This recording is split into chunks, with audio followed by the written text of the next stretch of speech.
Kalian pernah dengar cerita dari Gunung Merbabu gak sih? Gue belum pernah lagi. Gue juga belum, karena gue gak pernah naik gunung. Nah, cerita kali ini gue mau ceritain lokasinya di Gunung Merbabu. Jadi ada cowok dan cewek. Mereka ini pacaran. Namanya Wirza sama Hana. Wirza. Wirza. Oke. Mereka umurnya masih 19 tahun dan masih kuliah. Hah. Jadi sebulan lagi mereka tuh NIF ke 3 tahun. Dan biasanya mereka tuh selalu ngerayain berdua tiap tahunnya. Kayak selalu dinner gitu loh.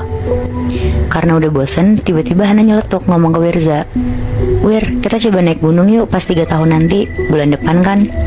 Wirza kaget sih, karena Hana ini tipenya anak yang manja gitu loh. Soalnya naik gunung kan bener-bener capek ya. Akhirnya mereka cari-cari gunung yang bagus. Terus Hana bilang mau ke Gunung Merbabu aja, karena pernah ngeliat temennya kesana dan bagus banget. Wirza ini kaget, soalnya Merbabu kan gunung tinggi ya hitungannya. Wirza mikirnya malah gunung-gunung yang gampang untuk pemula gitu. Tapi Hana ini maksa banget. Akhirnya Wirza nurutin Hana untuk naik Gunung Merbabu. Sebulan kemudian mereka akhirnya berangkatlah ke Gunung Merbabu. Mereka naik bus dari terminal di Jakarta. Singkat cerita, mereka sampai di Gunung Merbabu. Nah, sebelum naik ke atas, mereka berdua ini ketemu sama satu rombongan. Karena Wirza lagi bawa Hana, akhirnya Wirza nanya ke leader rombongan itu. Wirza minta untuk bareng naiknya ke atas. Akhirnya dibolehin lah sama leadernya ini, dan mereka jadi ikut satu rombongan gitu.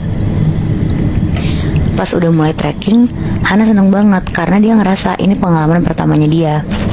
Kalau Wirza kan udah pernah, tapi bukan gunung-gunung tinggi kayak gini. Nah, mereka start sekitar jam 9 pagi. Mereka nargetin sebelum maghrib tuh pokoknya udah sampai tempat mereka nginep nanti. Kayak tempat buat kemah gitu, Moebi. Jadi satu rombongan yang diikutin sama Wirza Hana itu ada sekitar 5 orang, udah termasuk leadernya. Nah, karena Hana ini baru pertama kali, jadi jalannya tuh pelan-pelan banget dan lebih nyantai gitu. Ini berarti bertujuh, Nat? Iya, jadi bertujuh. Jadi ada salah satu dari rombongannya namanya Bobby. Dari awal Wirza sama Hana ikutan rombongan, Bobby tuh paling gak suka banget. Mungkin si Bobby ini gak suka kayak ada orang baru gitu kali ya. Sampai akhirnya karena mereka berdua jalannya lama, mau gak mau rombongan ini tuh jadi harus ngikutin mereka biar gak ketinggalan. Di situ Bobby kesel banget dan bilang ke leadernya, "Udahlah, tinggal aja, bener lu kayak gini mah bikin kita gak sampai-sampai puncak, tau gak?" Tapi leadernya, Mas Bari namanya, tetap mau nungguin Wirza sama Hana. Karena Bobby ngomongnya agak keras, jadi Wirza tuh denger. Akhirnya Wirza ngomong ke Mas Bari, "Mas, tinggal aja kita berdua, bisa kok pelan-pelan aja ngikutin treknya." Tapi Mas Bari kekeh, maunya bareng aja sampai puncak nanti. Akhirnya mereka tetaplah bareng sama rombongan ini. Pas lagi jalan ngedaki, tiba-tiba ada monyet dari atas pohon ngeliatin mereka semua. Terus kayak teriak-teriak gitu, monyetnya berisik. Akhirnya mereka jalan cepet. Hana takut banget di situ, soalnya monyetnya kayak agresif gitu kan. Tapi tiba-tiba Hana denger kayak ada suara. Terus dia nyolek Wirza, dia bilang, "Kamu denger gak?" Ternyata Wirza juga denger suara itu. Pas mereka berdua lihat kanan kiri, gak ada apa-apa. Tapi suaranya tuh makin lama makin dekat. Pas Wirza nyari sumber suaranya, ternyata ada ular gede banget di sebelah kanan mereka. Kaburlah mereka semua serombongan lari. Wirza tuh di situ ngerasa kayak, kok aneh banget ya, dari tadi binatang-binatang terus. Tapi dia nggak terlalu mikirin lah, karena kan nggak boleh mikir macam-macam juga ya kalau di gunung. Sampai akhirnya udah jam 5 sore, tapi mereka tuh sebenarnya masih jauh banget dari tempat nginep mereka. Terus lagi-lagi Bobby ini ngedumel karena target sampai sana harusnya sebelum maghrib kan. Nah, pas udah gelap, di sini Hana sebenarnya takut karena satu-satunya penerangan cuma dari senter mereka kan. Di situ mulai kejadian yang lebih aneh-aneh lagi. Kayak senternya tuh mati nyala, banyak suara orang, padahal cuma mereka doang tuh segerombolan. Sampai tiba-tiba Wirza sama Hana itu dengar suara laki-laki agak berat ngomong, "Sini." Tapi kan katanya kalau di gunung gak boleh ya bahas yang hal-hal mistis kayak gitu. Jadi mereka diem aja dan gak mau mikirin itu. Sampai akhirnya udah jam 8 malam, mereka sampai nih ke tempat nginepnya. Di situ kondisi badan udah capek banget kan. Dan leadernya tuh ngasih tahu, besok pagi kita ke atas jam 5 pagi ya berangkatnya. Barang-barang ditaruh aja di tenda. Nah udah tuh, terus mereka semua bikin tenda dan lain-lain. Tendanya Wirza sama Hana tuh berdua. Terus Wirza mulai tiduran. Pas dia naruh badan untuk tiduran, Wirza nih ngeliat kayak ada bayangan orang berdiri di luar. Terus tiba-tiba ada suara burung. Sebenarnya Wirza tuh di situ bukannya takut, malah kesel. Karena biasanya kan dia kalau naik gunung tuh nggak pernah kayak banyak ketemu binatang gitu kan. Bahkan sampai udah mau tidur aja tuh sekarang masih diganggu sama suara-suara gitu loh. Sampai akhirnya suara burungnya hilang. Tiba-tiba ada bayangan orang yang tadi dia lihat loncat ke kanan tendanya, terus dengan cepatnya loncat ke kiri, tiba-tiba loncat ke depan. Tiba-tiba bayangan orang itu loncat ke atas tenda mereka sampai tenda mereka roboh. Wow. Terus langsung hilang sosok bayangan orang itu. Di situ Hana nangis. Terus akhirnya Wirza narik Hana untuk keluar dari tenda. Pas mereka keluar dari tenda mau benerin tendanya, mereka lihat dari pohon deket tendanya ada pocong lagi ngeliatin mereka berdua. Mukanya hitam sambil melotot. Di situ Wirza kaget, panik banget, langsung cepet-cepet benerin tendanya dan ngajak Hana masuk untuk tidur.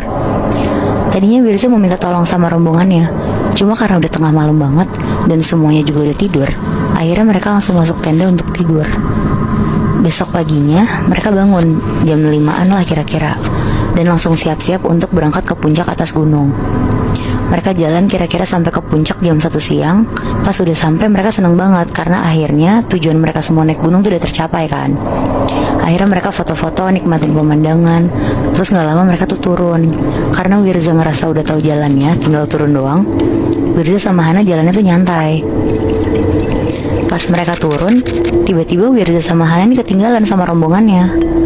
Tapi Wirza nyoba untuk tetap tenang karena dia mikir, dia inget lah jalan pulangnya. Dan posisinya masih terang juga kan. Terus ada jalan kayak pecahan gitu kanan kiri. Nah seingat Wirza tadi tuh yang kanan jalannya. Jadi Wirza ngajak Hana untuk jalan ke jalur kanan. Pas mereka udah turun sekitar sejam, Wirza nih ngerasa kayaknya ini tuh bukan jalan mereka tadi.